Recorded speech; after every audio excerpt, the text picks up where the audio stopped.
Bon, ben, on va pouvoir commencer peut-être. Bonjour à tous. Je vais donc partager mon document. Ah, je retrouve lequel c'est. Ça doit être ça.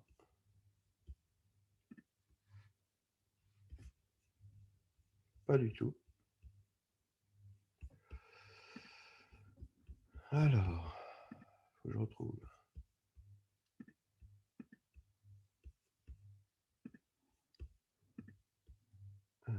Tac.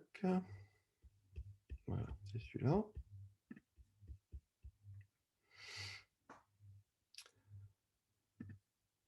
Vous continuez d'arriver. Vous êtes 9 maintenant. Bonjour. Oui, bonjour. OK.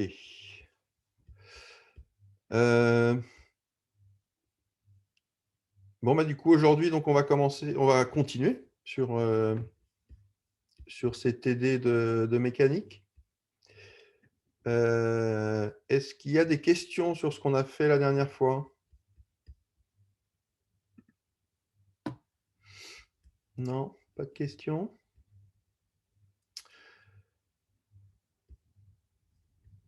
OK. Alors, j'essaye de retrouver la fenêtre, c'est là, voilà, de conversation. Non, pas de questions. OK.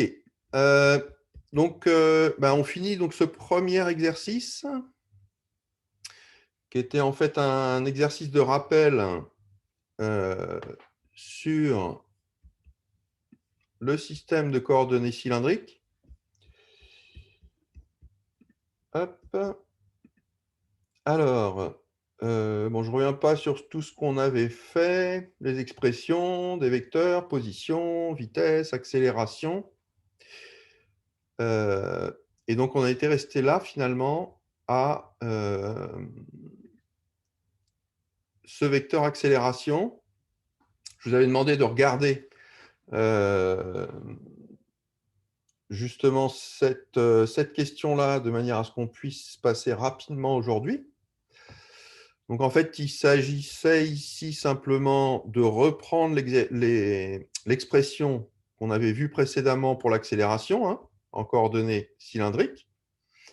Donc l'accélération, c'est r point point moins r θ point carré UR, plus r θ point point plus 2 r point θ point Uθ, plus z point point UZ. Donc ça, c'est l'expression tout à fait générale, hein, et qu'on peut appliquer dans notre cas particulier en calculant justement tous les R, R point, R point point, θ, θ point, θ point point.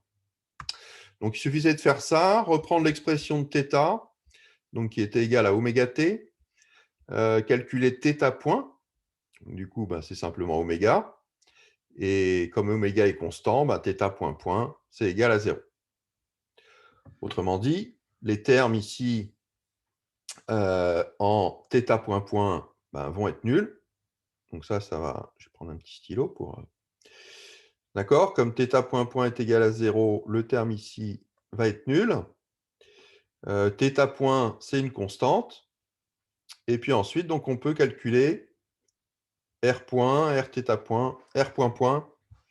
Donc si on a R égale A cos θ plus B, R point, il suffit de dériver cos θ. Alors attention, c'est une fonction composée, hein, cosinus de θ de t. Donc quand on dérive une fonction composée, ça va faire θ point fois la dérivée de cosinus θ par rapport à θ, c'est-à-dire moins sinus θ. Donc on va avoir moins, θ point c'est oméga, donc moins oméga sinus θ. Et puis on multiplie par A qui est une constante. Et puis ensuite, ici, la dérivée de B, c'est simplement 0. Donc pour R point, on trouve simplement moins A oméga sinus θ point. Et puis ensuite, si on dérive une deuxième fois R ici, on va dériver de nouveau cette fonction sinus θ de t, fonction composée.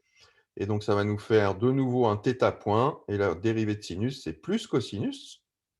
Donc, le θ point, c'est oméga, qu'on va multiplier par le oméga qui est déjà ici.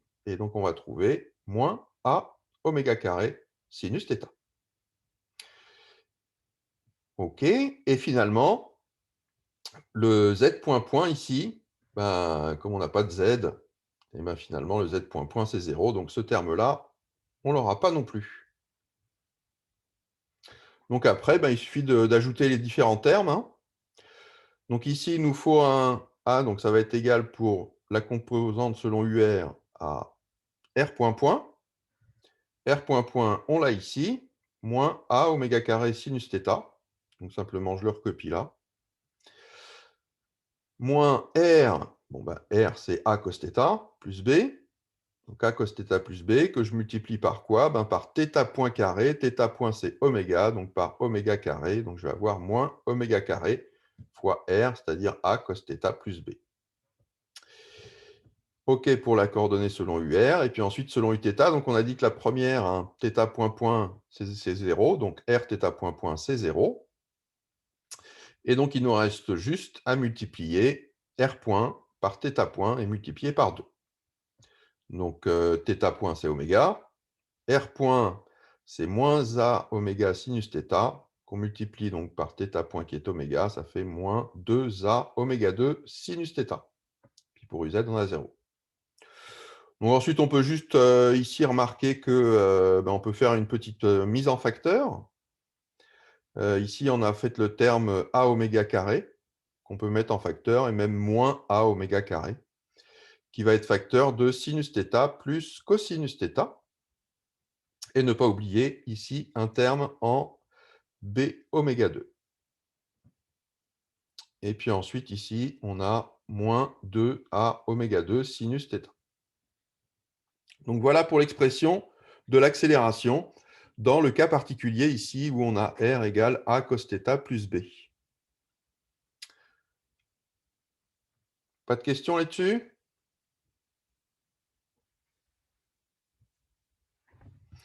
OK, si pas de questions, donc du coup, après, la question suivante, c'était de vérifier l'homogénéité de l'expression obtenue.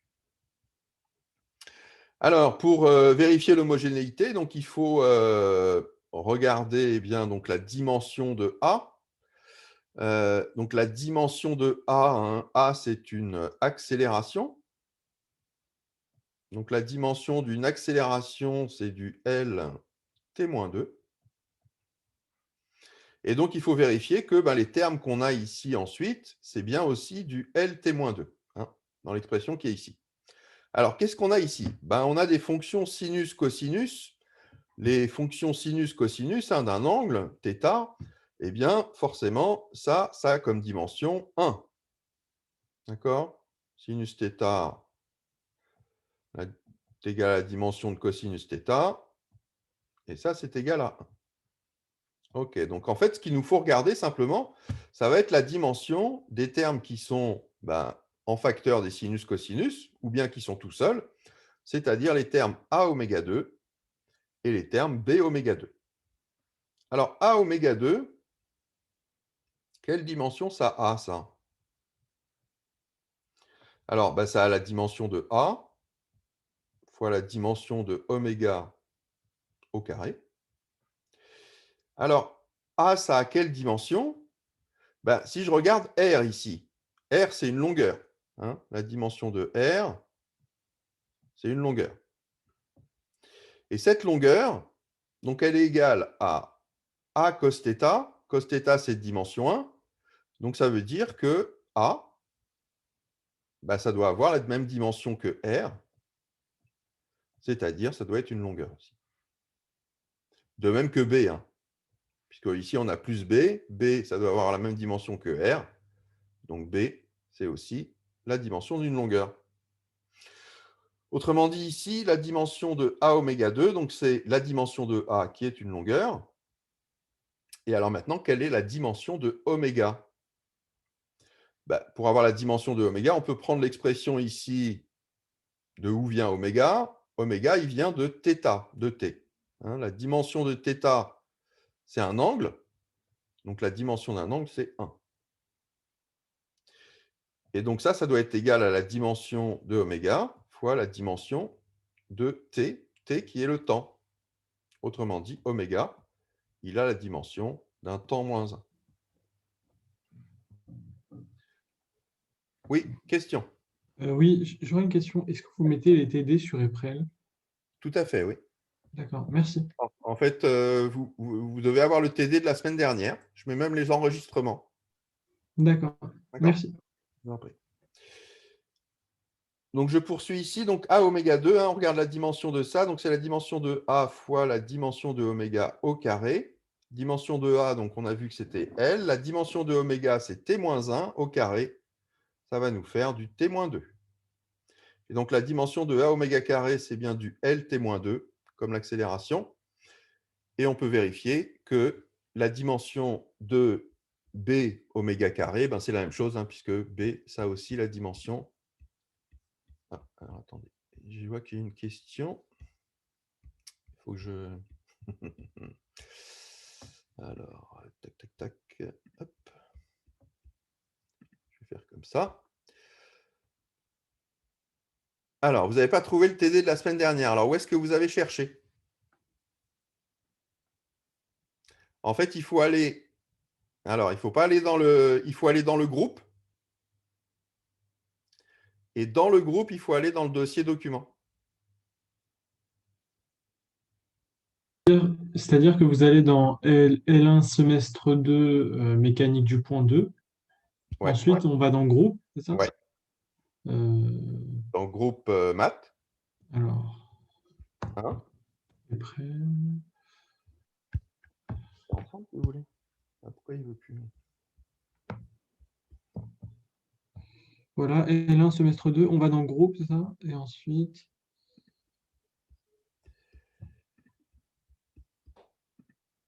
Et ensuite, d'accord, maths 1, mais oui, mais ensuite, on n'a pas accès vous n'avez au pas accès. TD. Ah Quand bon. on va dans groupe, on voit la liste, en fait. Alors, attendez. Je vais regarder de mon côté. Mécanique 2, groupe. Vous allez dans maths 1. Et dans maths 1, dans documents et liens. Ah, je comprends. Ok, c'est que documents et liens, il ne vous a pas été partagé, en fait. C'est celui qui a fait le cours qui n'a pas, qui a pas bien fait ça. Donc, il faut que je modifie. Parce que moi, je le vois. Mais moi, je suis concepteur du. Donc, il faut que je vérifie ça. Alors, c'est dans quoi?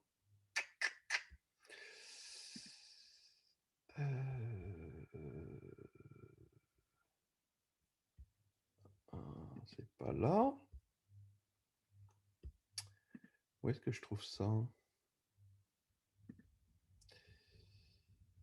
Propriété des groupes.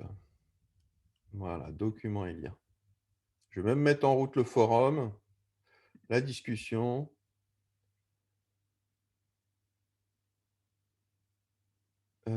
Tac, tac, tac. Modifier.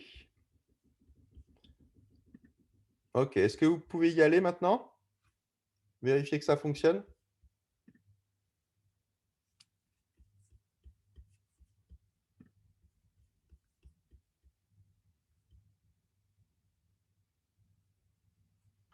Oui, oui, c'est bon. Ok.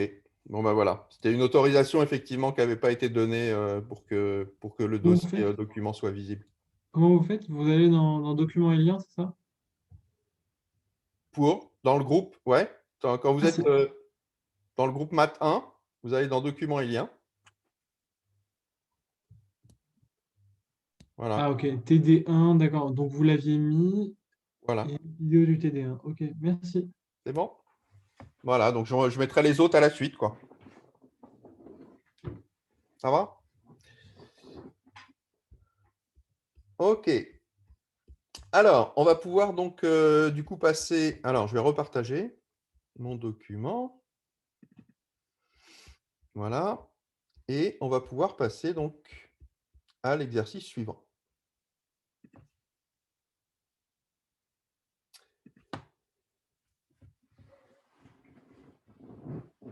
Euh, alors, par contre, je vois plus. Bon, c'est pas grave. Mais là, j'ai plus. Alors, attendez. Conversation, voilà, si des fois il y a des messages.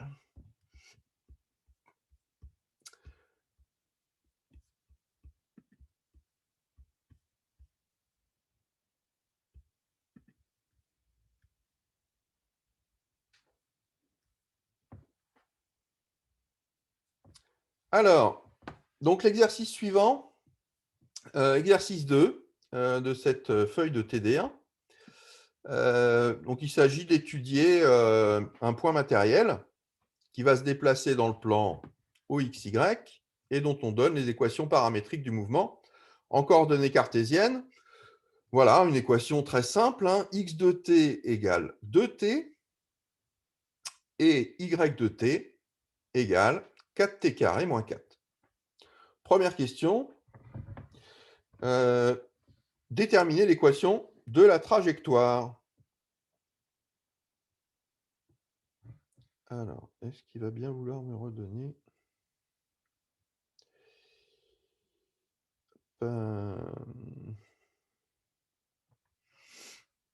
Alors, équation de la trajectoire, hein, rien de plus facile. On a x de t qui est égal à 2t. Donc, on peut exprimer t en fonction de x et puis ensuite remplacer dans l'expression de y de t. Donc, on a t, c'est x sur 2, du coup. Si x, c'est 2t, t, c'est x sur 2. Et donc, y, c'est 4 fois x sur 2 au carré, hein, puisque c'est t carré, moins 4 fois x sur 2. J'aurais pu mettre des petites parenthèses là. 4 fois x sur 2, puisque c'est moins 4 fois t. Donc ensuite, il suffit de développer et puis de simplifier. Donc ici, on a 4 fois x2 sur 4. Les 4 ici vont pouvoir se simplifier. Moins, ici, 4 va se simplifier avec le 2 pour donner un 2. Et du coup, moins 2x. Donc finalement, on reste avec l'équation y égale x2 moins 2x, qui est l'équation d'une parabole. Bon, rien de compliqué là-dessus, hein.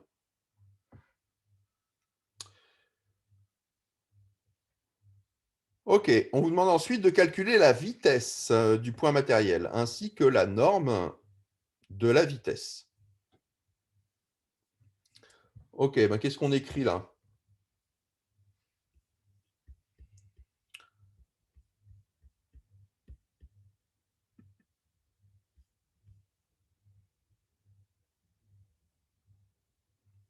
Donc, on va chercher à calculer la vitesse, hein, V.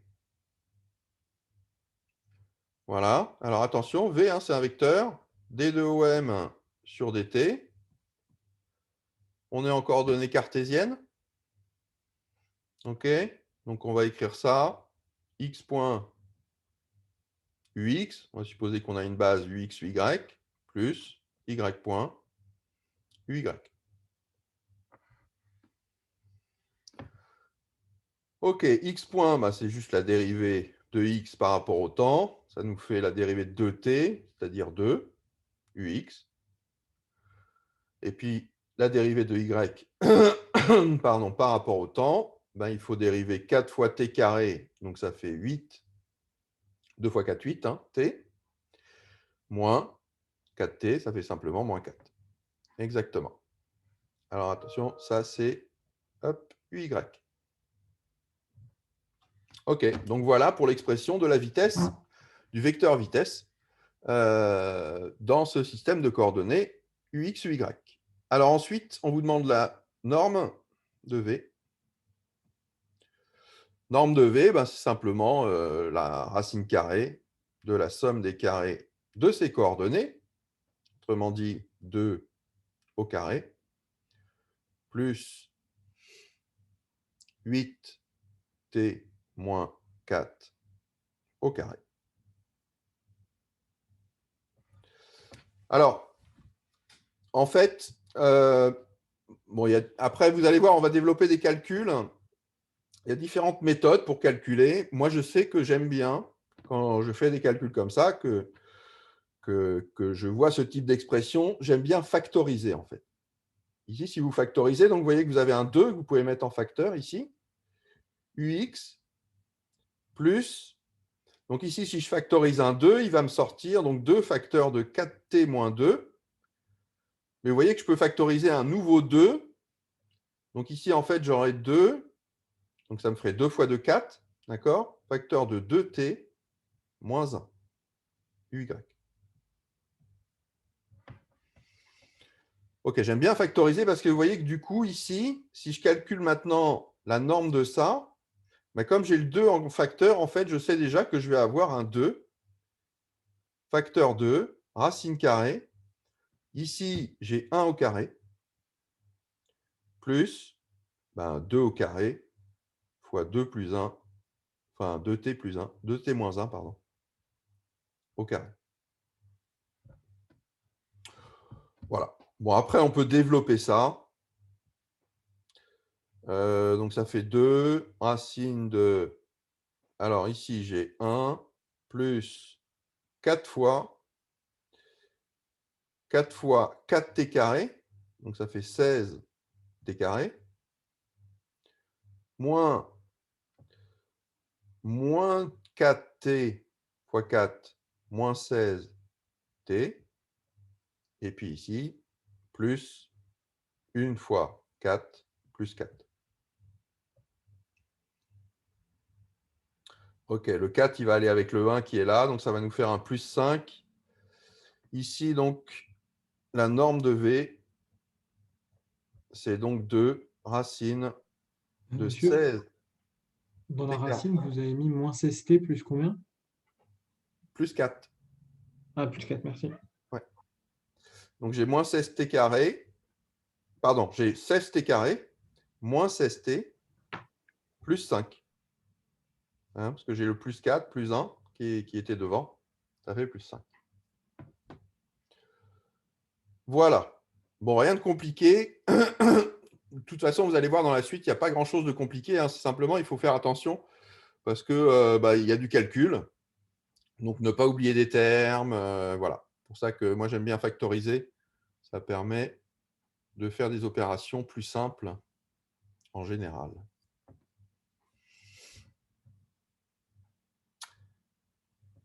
Pas de questions là-dessus?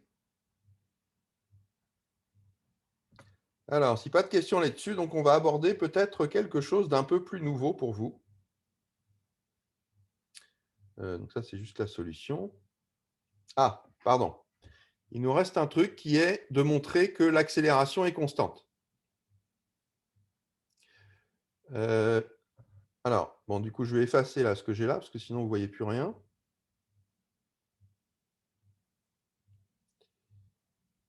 Hop. Alors, j'efface un petit peu tout ce que j'ai écrit ici, de manière à retrouver la vitesse. Donc, ma valeur de la vitesse que je retrouve ici, V de t, c'est donc 2ux plus 8t moins 4 uy. Ou encore 2 facteurs de ux plus 2 fois 2t moins 1 uy.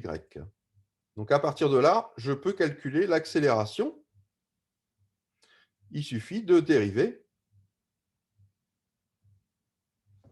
L'accélération, ça va donc être la dérivée de la vitesse. Donc, je vais avoir la dérivée de la coordonnée selon ux. Donc, cette coordonnée selon ux, eh bien, elle est constante. Donc, sa dérivée, ça va être 0. Et puis ensuite, il faut que je fasse la dérivée ici de la coordonnée selon uy. Et vous voyez que cette coordonnée selon uy, en fait, elle a une seule dépendance en t ici, qui est 2t. Donc, il va me rester le 2 qui est ici, fois le 2 qui est ici, fois le 2 qui était en facteur. Donc, ça fait 2 fois 2, 4, fois 2, 8. Donc, finalement, ici, j'ai 8 uy. Donc, effectivement, le module de l'accélération, enfin l'accélération et donc son module, est constant et égal à 8 mètres par seconde moins 2.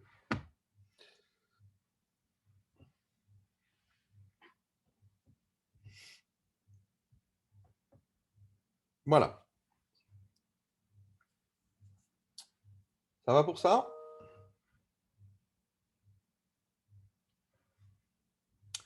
OK. Donc, si pas de questions là-dessus. Qu'est-ce que vous avez écrit après 8? Enfin, je n'arrive pas. 8 uy. Oui, Et ensuite, la norme de A, c'est?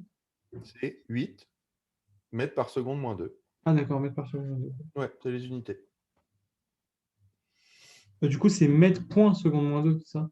Ouais, c'est ça. Ceci. Merci.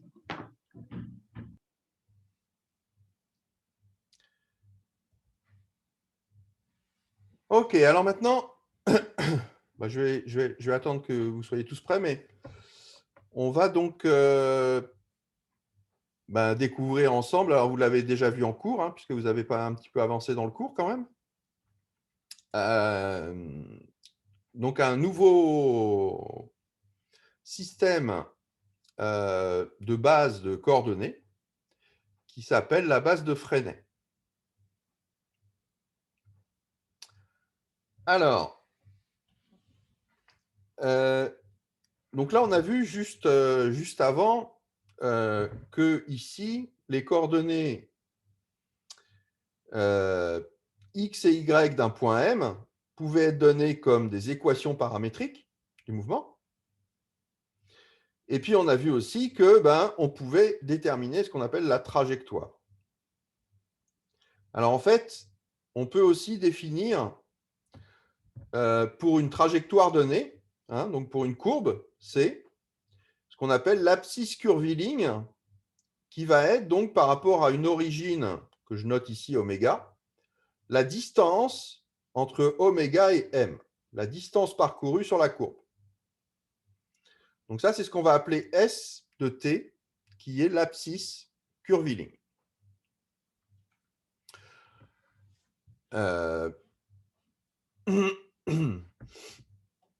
Alors, ensuite, si je prends n'importe quel point M de la courbe C, la vitesse au point M, elle est toujours tangente à la trajectoire. D'accord? Donc, si je traçais la vitesse ici au point M, j'aurais un vecteur qui est comme ça, hein, tangent à la trajectoire. Autrement dit, si je définis grand T ici comme étant le vecteur tangent à la trajectoire, eh bien, je vais avoir que V, ça va être toujours égal au module de V, hein, fois ce vecteur tangent.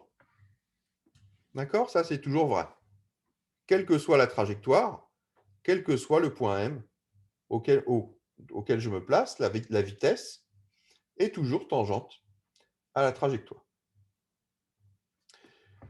Et puis, on va avoir aussi que, eh bien, si S est l'abscisse curviligne, à ce moment-là, la dérivée de S par rapport au temps, S point de t, eh bien, ce n'est rien d'autre que le module de la vitesse.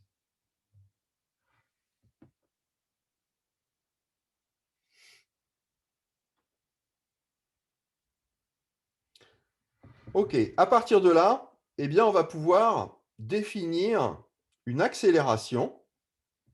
Et cette accélération, donc, elle va avoir deux coordonnées. Donc, dans la base de Freinet, l'accélération, elle a une coordonnée selon la tangente, donc que je vais appeler AT, et une coordonnée selon la normale, donc qui est le vecteur qui est directement perpendiculaire à ce vecteur T dirigé vers le centre de courbure. Alors, qu'est-ce que le centre de courbure pour un point d'une trajectoire? Eh bien, en fait,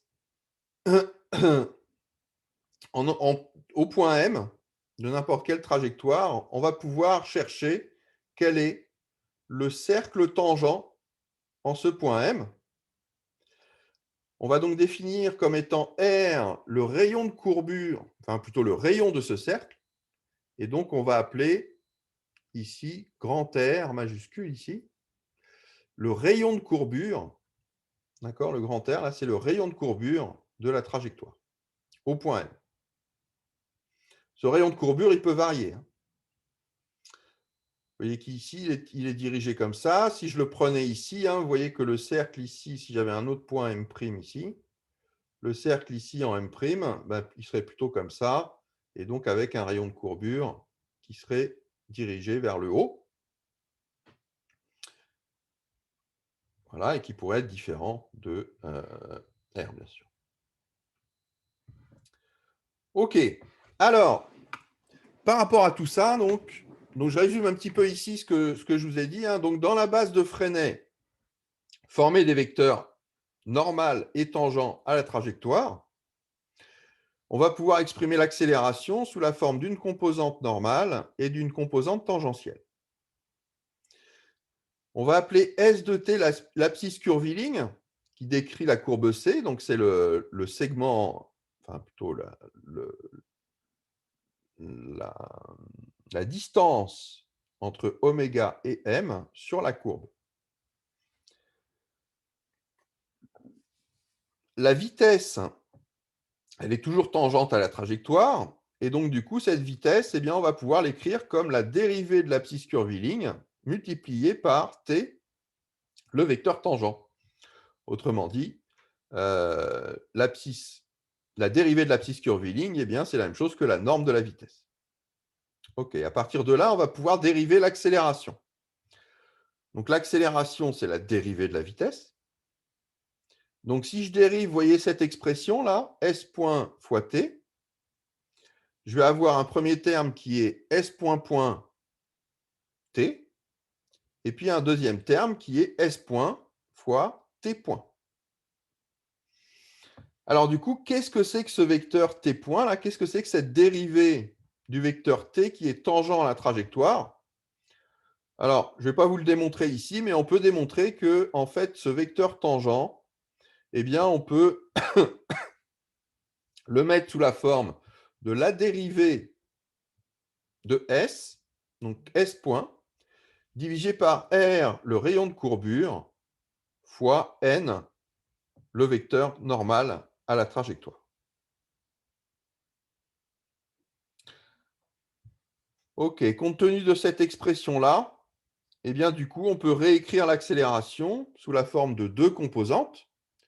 Une composante S point point de t, plus une composante, alors ici, on va avoir un S point qui vient ici, plus un S point sur R fois N qui vient de la dérivée du vecteur tangent. Et donc, on va avoir un S point carré sur R. Autrement dit, S point carré, c'est le module de la vitesse au carré, divisé par R, le rayon de courbure.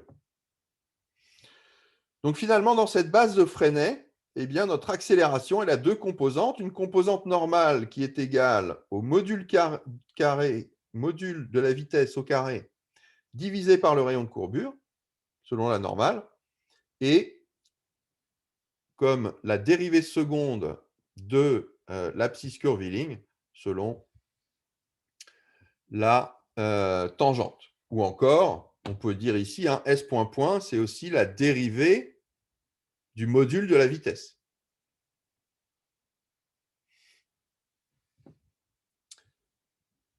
OK.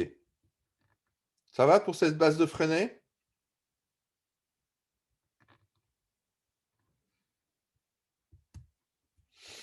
Ça marche. Alors, du coup, on va pouvoir eh bien justement déterminer ces composantes normales et tangentielles de l'accélération dans la base de Freinet, dans le problème qui nous intéresse ici, qui est donc ce problème avec une équation paramétrique qui sont données ici, x de t égale 2t, y de t égale 4t carré moins 4.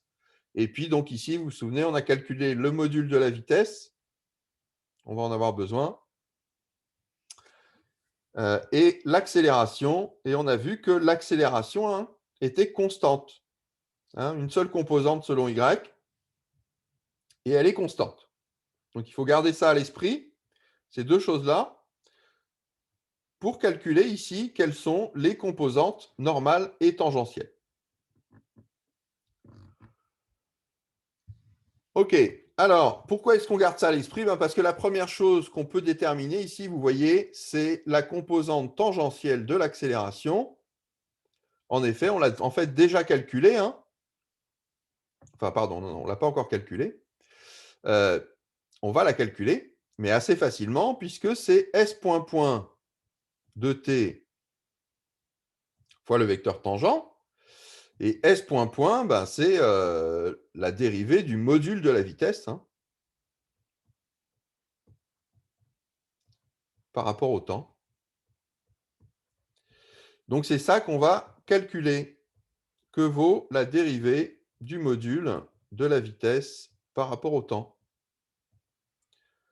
Donc, je vous rappelle, hein, la vitesse, on l'a calculée. Hop, ici, le module de la vitesse, hein, c'est 2 racines de 16t carré moins 16t plus 5.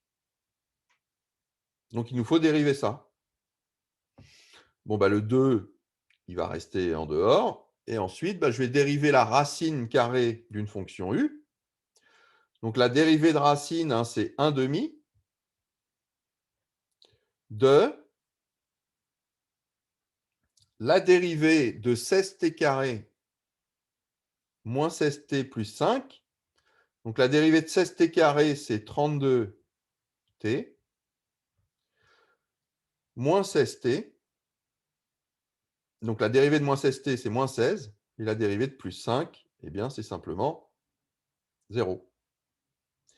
Et ensuite, je vais avoir donc ma fonction u à la puissance 1 demi moins 1, c'est-à-dire moins 1 demi. Autrement dit, je vais devoir diviser par la racine carrée de 16t carré moins 16t plus 5.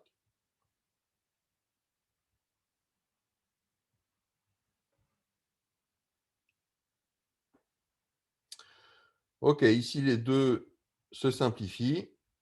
Et puis, je vais pouvoir mettre ici 16 en facteur. Donc, ça me fait 16 facteur de 2t moins 1 sur racine carrée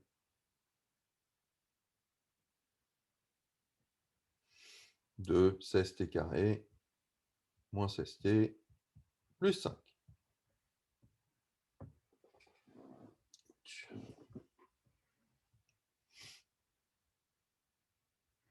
Ça va pour ça?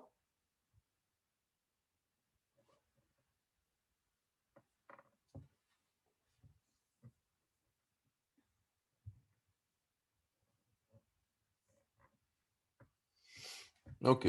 Donc, voilà, hein. Pareil, rien de bien compliqué, hein. Il suffit juste de savoir dériver une fonction. U puissance 1,5. Hein, donc, c'est 1,5 de U prime, U puissance moins 1,5. OK, donc on a notre vecteur tangent. Maintenant, ce qu'on veut chercher, c'est le vecteur normal. Alors, pour trouver le vecteur AN normal, vous voyez le problème, c'est que ici, eh bien, il faut connaître. Alors, S point de t, donc ça, c'est le module de la vitesse au carré, donc ça, il n'y a pas de souci, hein, on l'a. Mais par contre, il faut connaître le rayon de courbure. Et ça, le rayon de courbure, eh bien, on ne l'a pas. Donc, on ne va pas pouvoir utiliser cette expression-là. Alors, par contre, qu'est-ce qu'on connaît? Ben, je vous l'ai fait remarquer tout à l'heure, hein, on sait que le module de A est constant, et même on sait que A, ben, en fait, il a une seule composante qui est selon UY. Bon, même si on ne va pas l'utiliser.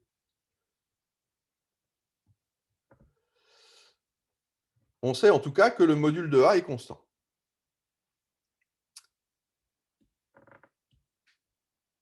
OK, donc on va pouvoir utiliser ça.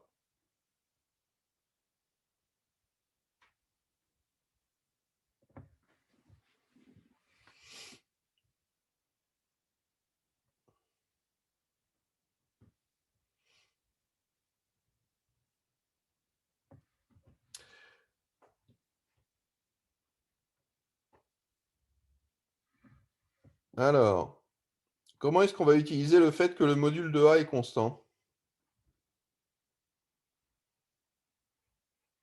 J'efface ça, parce que ça ne va pas nous servir.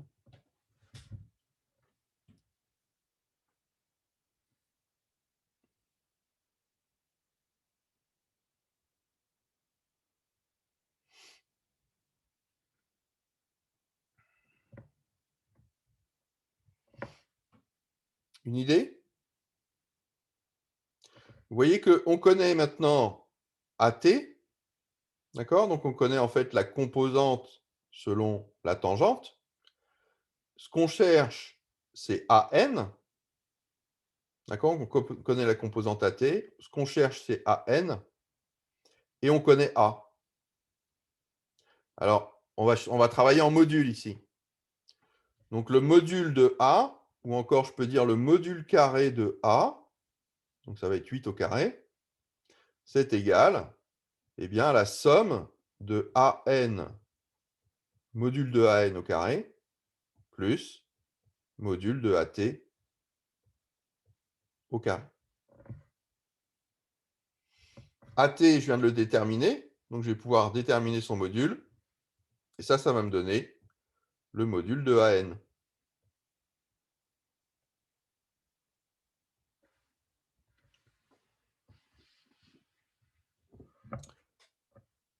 OK? Alors, le module de AN au carré. Donc le module de AN au carré, hein, ça va donc être le module de A au carré moins le module de AT au carré. Donc ça me fait 8 au carré moins, donc je vais élever tout ça au carré. Ça me fait 16 au carré fois 2t moins 1 au carré sur ce qu'il y a en dessous, hein, c'est-à-dire 16t carré moins 16t plus 5.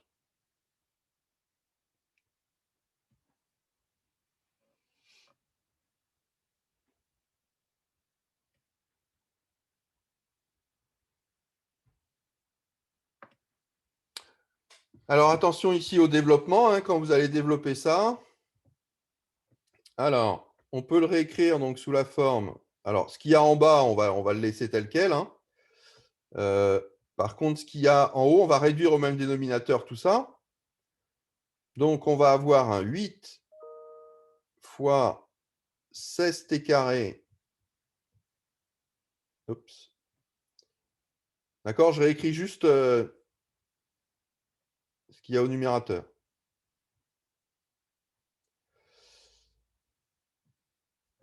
Donc, j'ai 8 au carré fois ce qu'il y a en bas, si je réduis au même dénominateur. Donc, 8 au carré fois 16t carré moins 16t plus 5. Et puis en haut, là, il me reste moins 16 au carré. Et puis si je développe ce qu'il y a à l'intérieur ici, je vais avoir 4t carré moins 4t plus 1.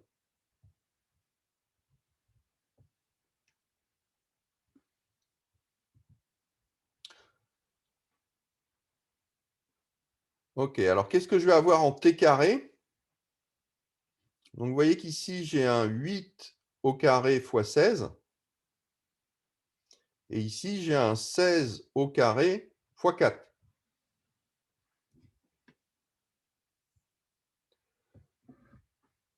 OK, si je mets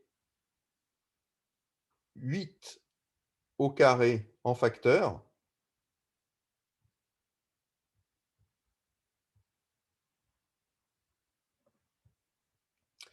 je vais avoir 8 au carré facteur de... Alors ici, j'ai 16.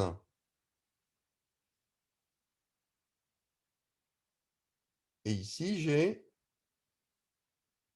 Il va me rester...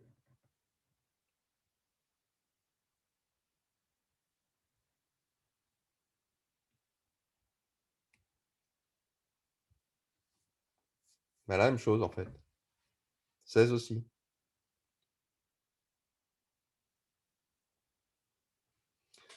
OK, donc finalement, le 16t carré ici va s'en aller avec le 16t carré ici.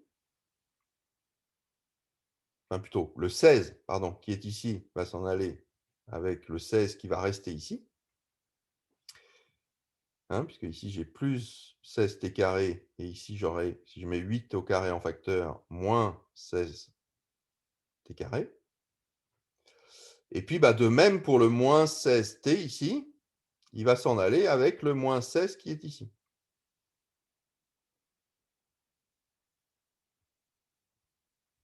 Donc finalement, qu'est-ce qui va me rester? il va me rester donc 8t carré facteur de 5.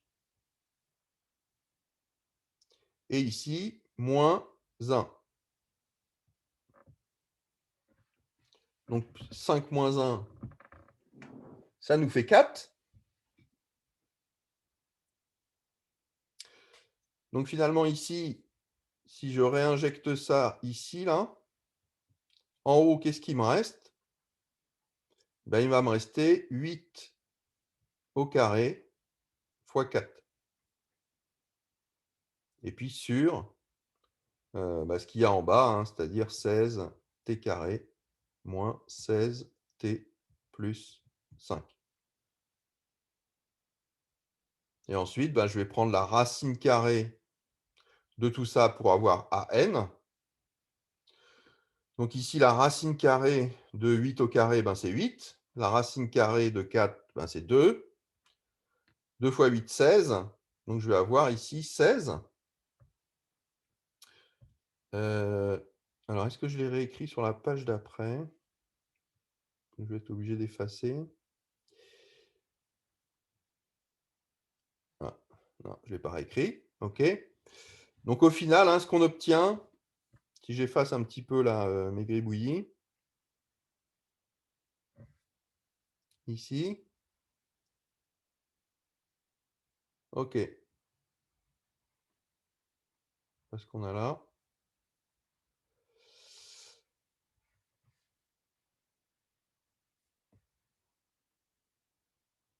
OK, ici au final, hein, ce qu'on obtient, c'est que le module de AN, donc c'est 16 sur racine de 16t carré moins 16t plus 5. Voilà, bon, c'est un petit peu calculatoire, hein. Voilà, ça peut être le cas souvent avec les vecteurs de Freinet.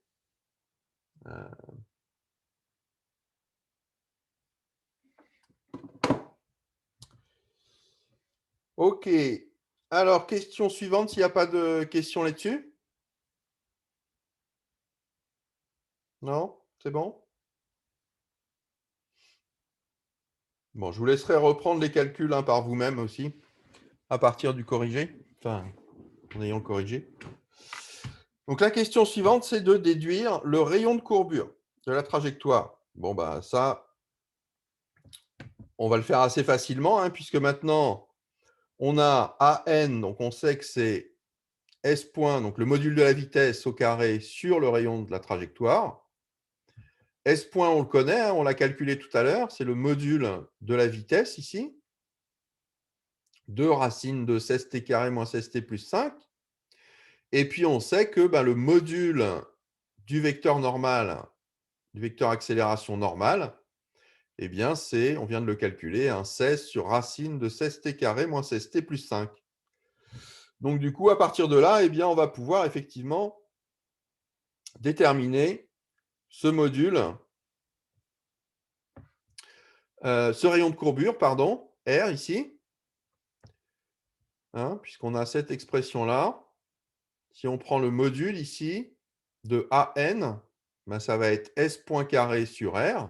Autrement dit, R, c'est simplement S point carré sur le module de AN. Hein. S point carré, donc on l'a ici. On va l'élever au carré.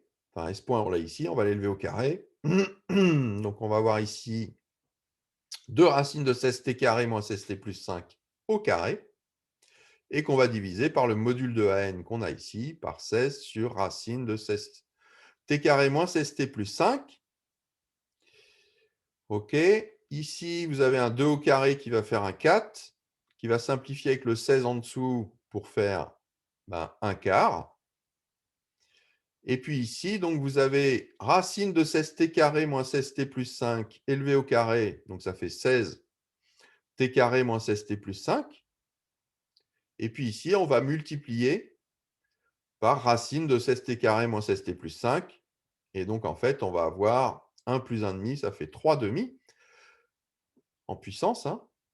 Donc, on va avoir 3 demi. Enfin, on va avoir 16t carré moins 16t plus 5 puissance 3 demi.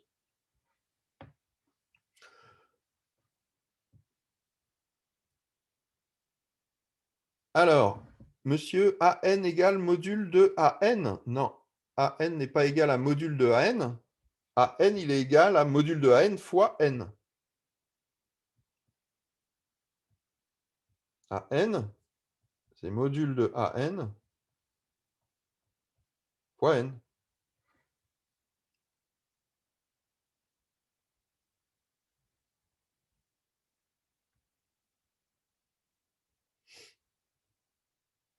Oui?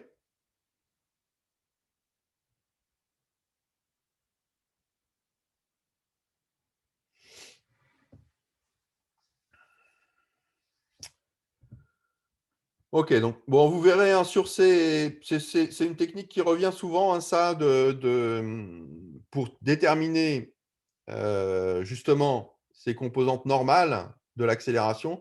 La composante tangentielle, en général, on l'a tout de suite parce qu'on connaît la vitesse. La composante normale, souvent, il faut effectivement passer par l'accélération et le module de l'accélération, soustraire la composante tangentielle pour trouver la composante normale.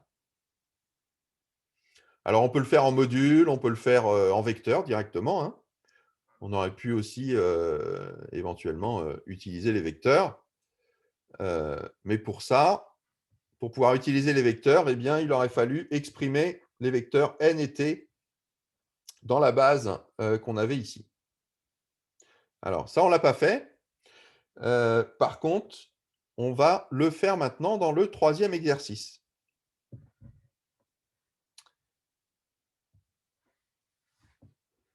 Alors, donc on passe à ce troisième et dernier exercice de cette feuille de TD1. Et donc, dans ce troisième exercice, donc on considère un point matériel qui se déplace sur une spirale d'Archimède. Alors, bon, je vous rappelle, une spirale d'Archimède, donc c'est simplement une spirale. Hein, si je trace en fonction des axes X et Y, voilà, c'est une spirale qui va hop, faire un truc comme ça. OK? Alors, en fait, cette spirale, on peut la décrire avec une représentation en coordonnées polaires, puisque ici, ben, n'importe quel point de la spirale, on va pouvoir la décrire par rapport à la longueur ici, R, par rapport à O, et l'angle que l'on fait par rapport à X, qu'on va appeler θ. Et on a une expression très simple de R par rapport à θ, c'est que R, en fait, de θ, eh bien, ça va être simplement alpha θ. D'accord? Donc, au cours du temps, en fait, on a R, donc la distance par rapport à O, qui augmente, comme l'angle θ, avec un facteur de proportionnalité qu'on appelle alpha. Alors attention, hein, dans ce type de problème, θ, il faut bien sûr l'exprimer en radians pour avoir quelque chose de cohérent.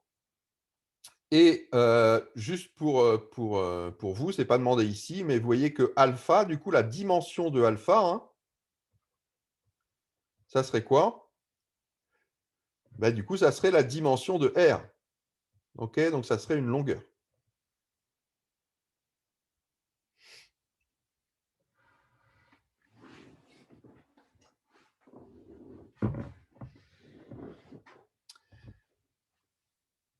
OK, donc en fait, c'est la taille hein, de la spirale. Plus vous avez un alpha qui est grand, plus vous allez avoir une taille importante pour votre spirale.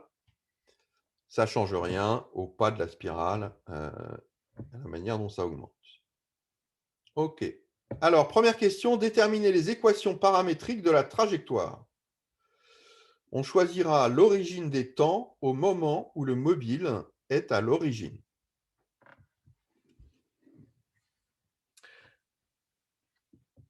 Alors, pour pouvoir traiter cette question-là, hein, il faut bien lire l'énoncé. On a ici un point matériel qui se déplace sur une spirale d'Archimède dans le plan OXY. OK, donc on a un problème dans un plan avec une vitesse angulaire oméga constante. C'est vraiment ça, le paramètre important. On a une vitesse angulaire constante. Alors, qu'est-ce que ça veut dire, donc, du coup, qu'on a une vitesse angulaire constante? comment va s'exprimer θ en fonction de t.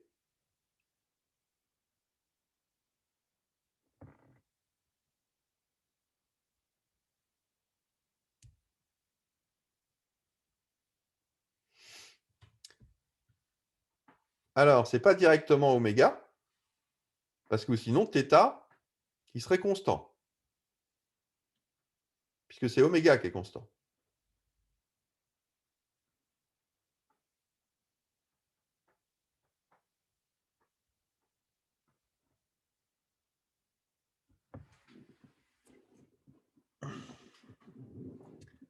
Alors, oméga, c'est quoi en fait?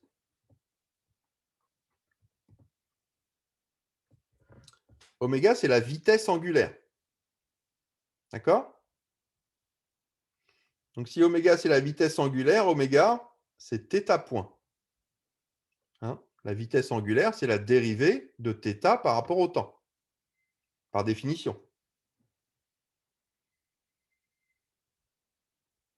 Donc, ce qu'on vous dit, c'est que cette vitesse angulaire, θ point, elle est égale à oméga et elle est constante.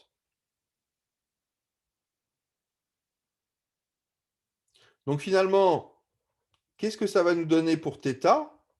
Ben, il va falloir intégrer cette expression. Donc, on va avoir la primitive de oméga par rapport au temps. Hein, donc, si je peux l'écrire comme ça. D'accord? θ point, c'est dθ sur dt. Donc, du coup, θ, c'est la primitive de oméga dt. Voilà. Donc, effectivement, c'est oméga t plus une constante. Alors maintenant, il s'agit de trouver cette constante. Alors, ce qu'on vous dit, c'est qu'on choisira l'origine des temps au moment où le mobile est à l'origine. Ça veut dire quoi?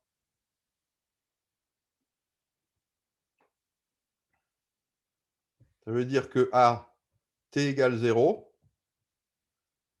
le mobile est à l'origine. Donc, ça veut dire que R de t égale 0, c'est égal à 0. Okay? On part du point O.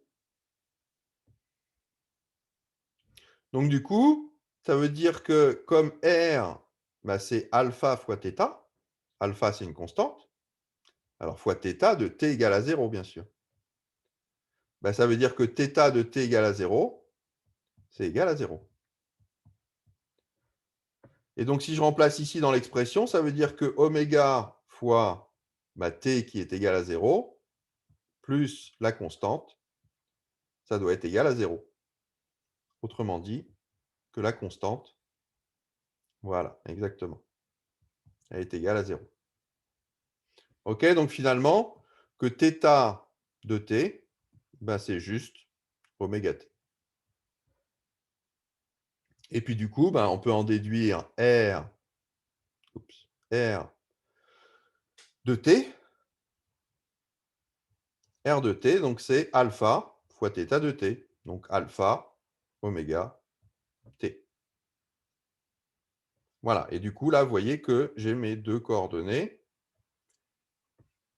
et leur équation paramétrique. R de t égale alpha oméga t et θ de t égale oméga t.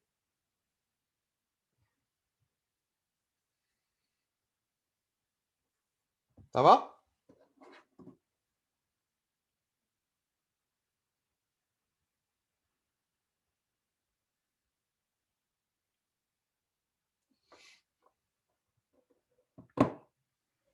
OK.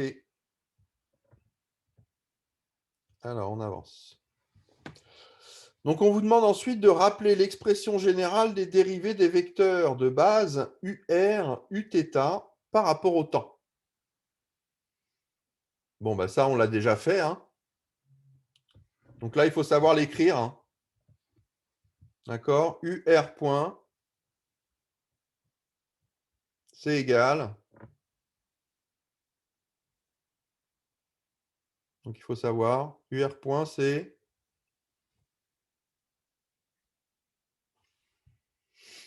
Sinon, il faut savoir le retrouver, hein.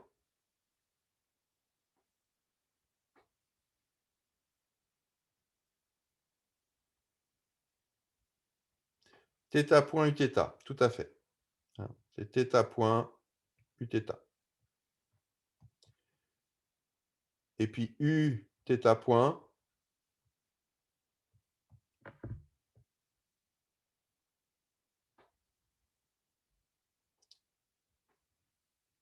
Uθ point, c'est moins, ouais. Donc il y a un moins, attention, hein, moins θ point UR. OK.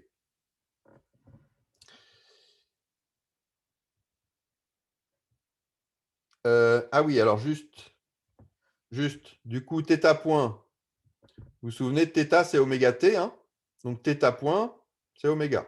Hein. Donc ici, UR point, c'est simplement oméga Uθ. Et puis Uθ point, c'est moins oméga UR.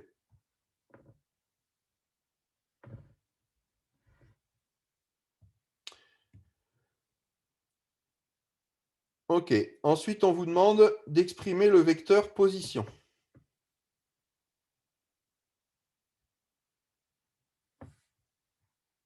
Monsieur, j'arrive plus à lire, du coup, vous avez mis UR point, justement ce que vous étiez en train de gommer. Ouais. C'est ce qui est ici, en fait. Ah, ok. Merci. D'accord? J'ai juste remplacé, en fait, les θ points par oméga, puisque θ, c'est égal à oméga t. Donc, θ point, c'est égal à oméga. Moi, j'efface même ça. Hop.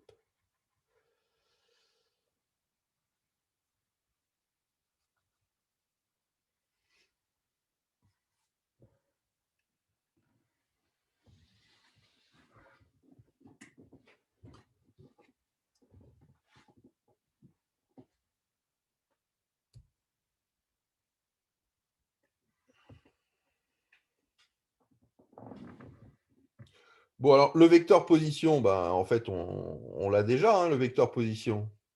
Pourquoi il le demande ici? Vecteur position, c'est simplement R égale à alpha oméga t UR.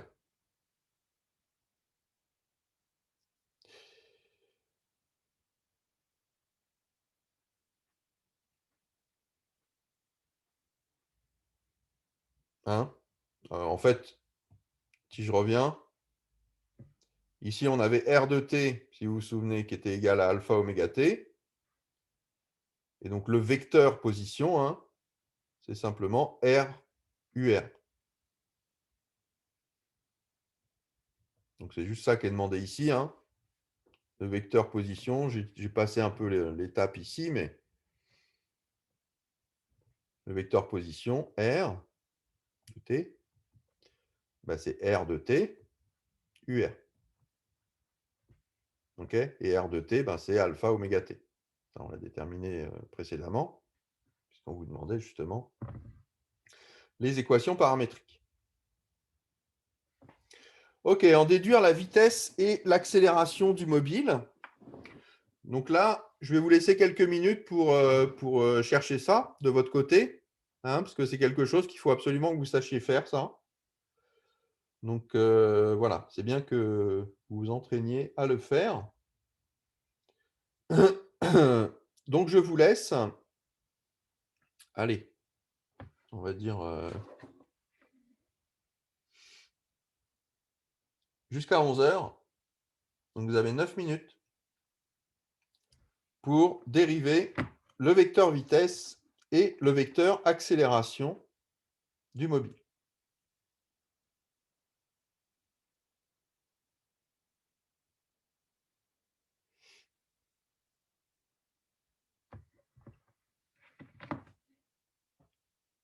Bon, peut-être pas 9 minutes, ça va peut-être faire beaucoup.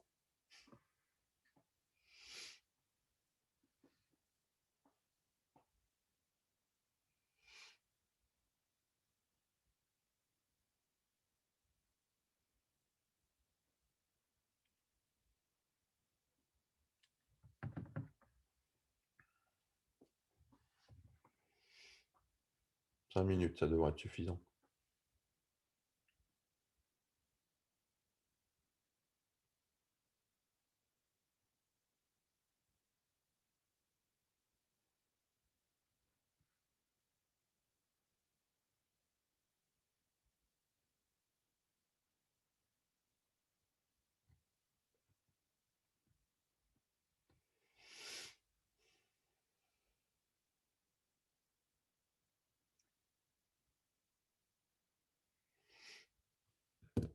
Rien de compliqué, hein, il suffit de dériver une première fois donc, le vecteur position et puis ensuite de dériver une seconde fois le vecteur position pour obtenir l'accélération.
Allez, encore 2 minutes.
OK.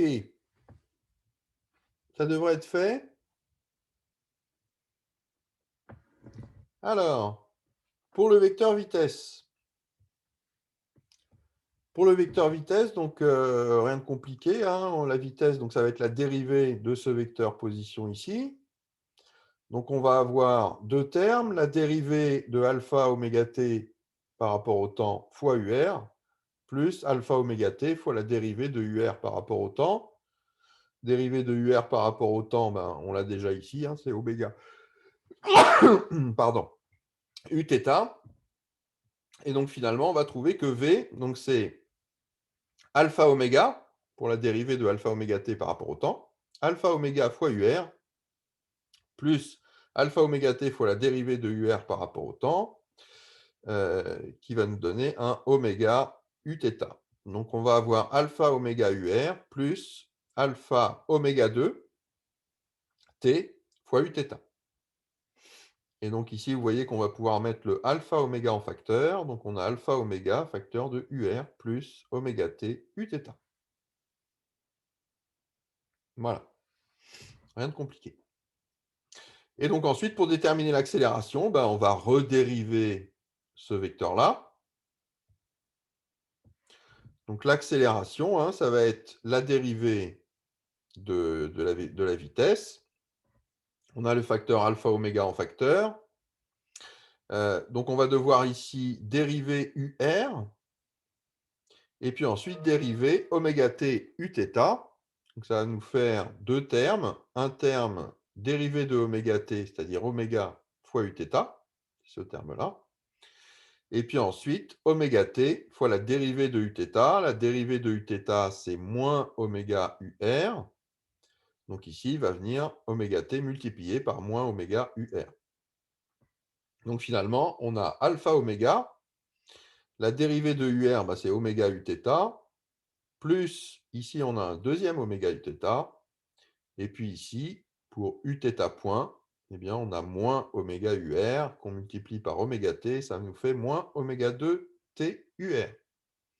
Et donc, en regroupant les termes, vous voyez qu'il y a un oméga qu'on va pouvoir mettre en facteur ici. Donc, A de t, ça va être alpha oméga carré, facteur 2.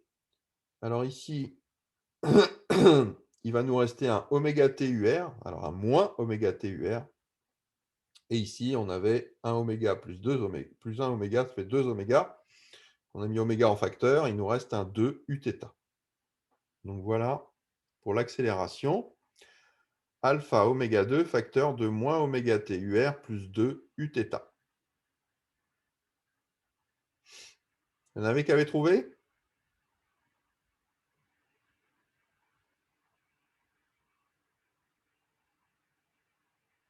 Vitesse, oui. Pas accélération?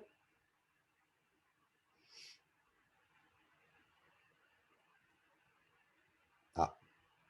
Donc il faut effectivement être attentif, hein, aux termes qu'il faut développer. Voilà, moi je vous conseille toujours de mettre en facteur le plus de termes possible, hein, parce que du coup, quand vous dérivez, bah, les termes en facteur, ils restent en facteur. Donc vous n'avez plus à vous en occuper. Et bien faire attention ici aux dérivés. Voilà, si vous avez différents termes, ben bien dériver chacun des termes. OK. Alors ensuite, ce qu'on vous demande, c'est de déterminer la dérivée de l'abscisse curviligne par rapport au temps. Alors, je vous rappelle, hein, l'abscisse curviligne, c'est S point de t. Et je vous rappelle que cette abscisse curviligne, c'est égal au module de V de t. Donc, déterminer la dérivée de l'abscisse curviligne, ça veut dire, en fait, c'est une autre manière de dire déterminer le module du vecteur vitesse. Bon, bah, du coup, ça, c'est assez simple, hein, puisque le vecteur vitesse, on l'a ici. Donc, le alpha oméga, il est en facteur. Et puis ensuite, bah, il faut calculer le module de UR plus oméga t Uθ. Donc, ça, c'est racine carrée de 1 au carré. Donc, ça fait 1 plus oméga t carré. Donc, 1 plus oméga t au carré.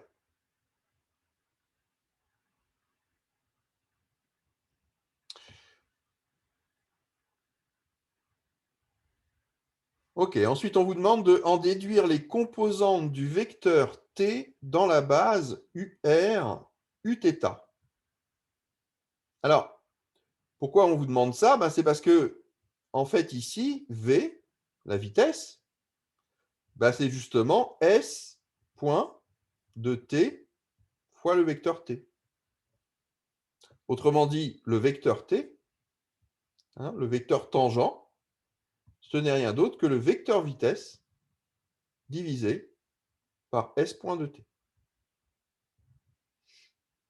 Bon, bah, le vecteur vitesse, hein, on l'a calculé ici, et donc il suffit de diviser par son module, finalement, pour avoir le vecteur t. Donc du coup, le vecteur tangent, bah, c'est le vecteur vitesse, donc je l'aurais écrit, hein, alpha oméga facteur de UR plus oméga t Uθ, et je n'ai qu'à diviser par s point de t, hein, c'est-à-dire le module de V. Donc je divise par alpha oméga racine de 1, de 1 plus oméga t au carré. Ok, donc en fait j'ai deux composantes. Vous voyez que les alpha oméga ici vont se simplifier. J'ai donc deux composantes. La première, c'est 1 sur racine de 1 plus oméga t carré, selon UR.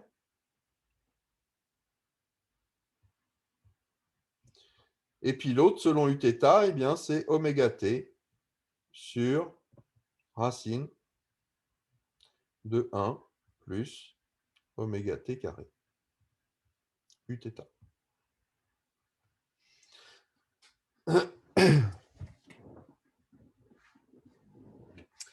Voilà donc les deux composantes de ce vecteur tangent dans la base UR, Uθ.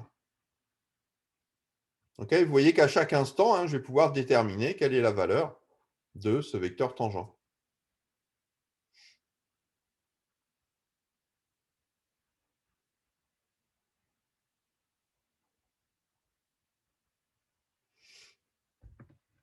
Ça va pour ça?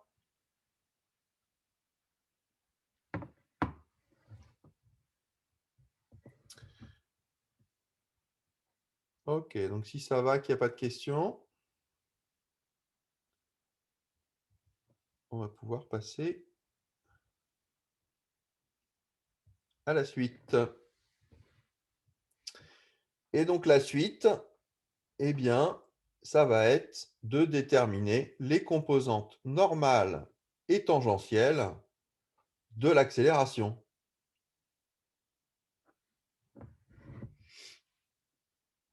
D'accord? On va pouvoir écrire l'accélération sous la forme AN plus AT. Et de nouveau, on vous demande, comme dans l'exercice précédent, hein, de déterminer AN et AT.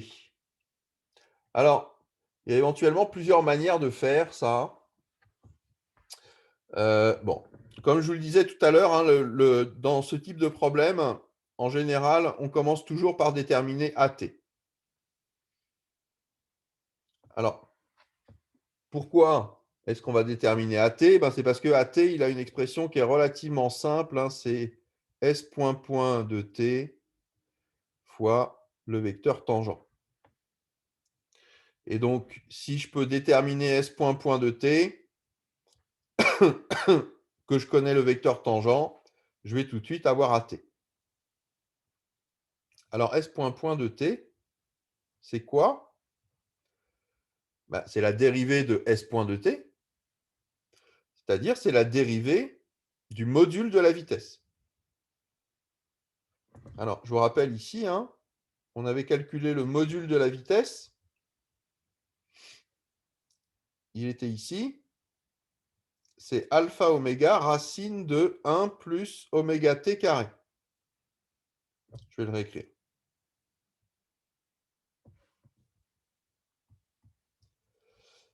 S point de t, c'est-à-dire le module de la vitesse, c'est alpha oméga racine de 1 plus oméga t au carré.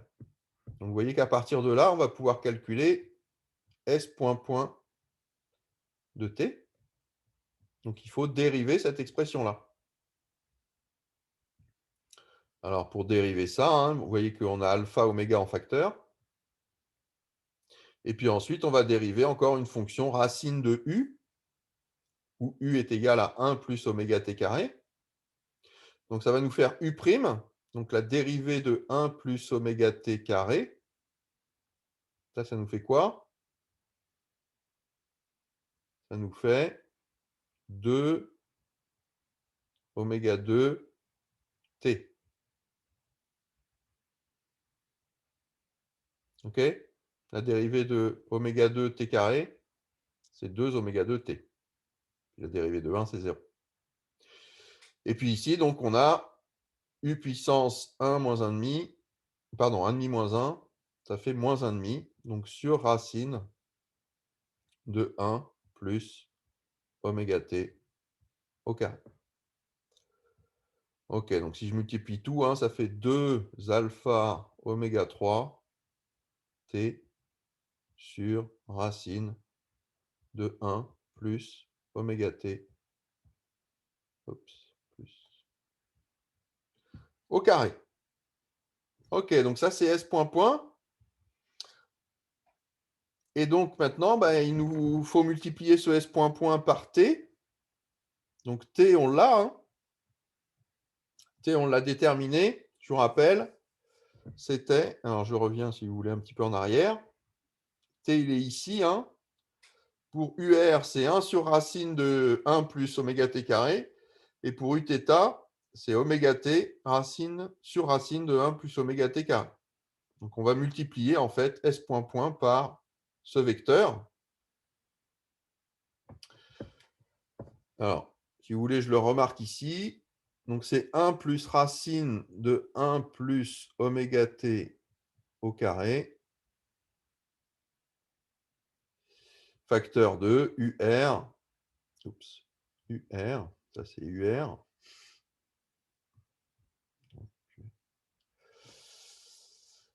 Tac. Je vais écrire ça.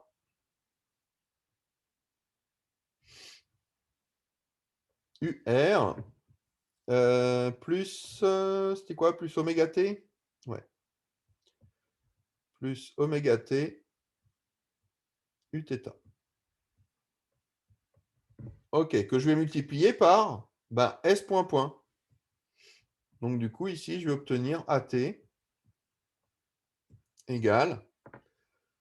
Alors, vous voyez qu'ici, les racines de 1 plus oméga t carré ici va être multiplié par quelque chose qui est aussi en 1 sur racine de 1 plus oméga t carré. Donc ça, ça va me faire simplement sur 1 plus oméga t carré. Et puis en haut, j'ai ce facteur-là, hein, 2 alpha oméga 3 t. Et tout ça, facteur de UR plus oméga t Uθ. Monsieur, Oui, à la troisième ligne, à S point, point de t, ouais.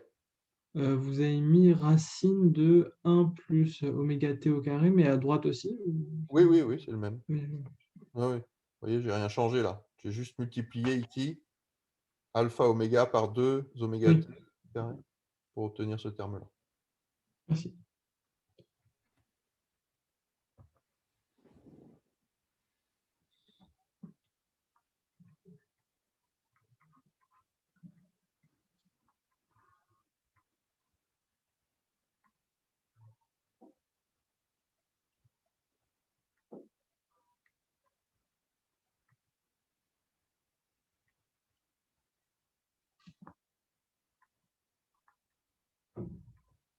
Alors, bon, après, je peux aussi déterminer ici le module de AT.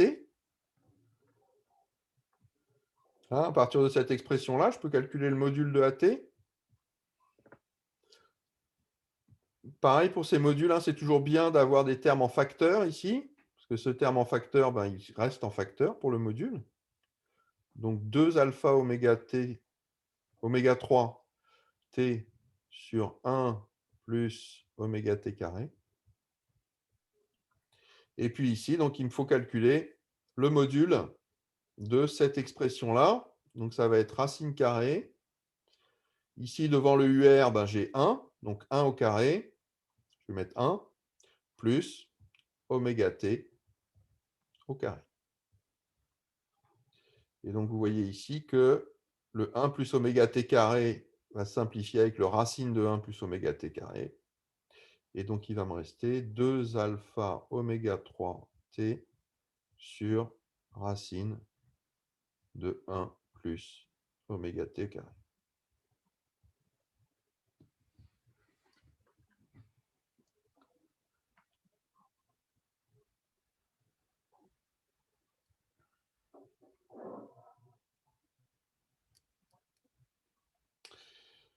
OK.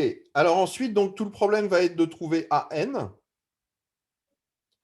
Et donc, pour trouver AN, eh bien, en fait, comme précédemment, on a déterminé A, hein, je vous rappelle, ici, on avait déterminé l'expression de A. Donc, on va pouvoir utiliser cette expression de A et l'expression de AT pour, à partir de cette relation-là, trouver AN qui va être égal à A moins AT.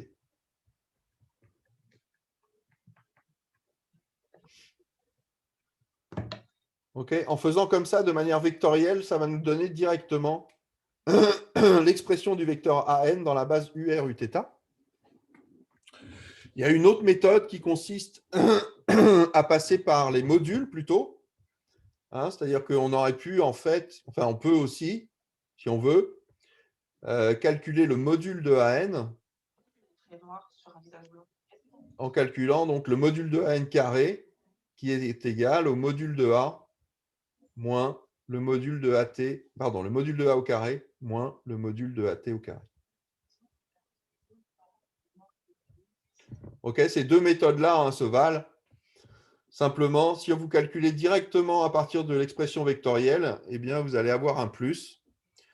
Ce plus, je vous le dis déjà, c'est qu'à partir de là, vous pouvez déterminer l'expression du vecteur normal en fonction, enfin dans la base UR Uθ. Ok, alors du coup, je vous laisse avec ça. Essayez de regarder, donc bah là, il y a une semaine de coupure, donc vous allez avoir un petit peu de temps, même si je vous conseille aussi d'utiliser ce temps pour vous ressourcer. Si vous avez quelques moments avant notre prochain TD pour justement pour regarder comment déterminer ce vecteur AN et on fera la correction la semaine de la rentrée. Voilà. Si vous n'avez pas de questions, je vous laisse avec ça. Et je vous dis au revoir. Au revoir. Au revoir, bonne fin de journée à vous et à très bientôt.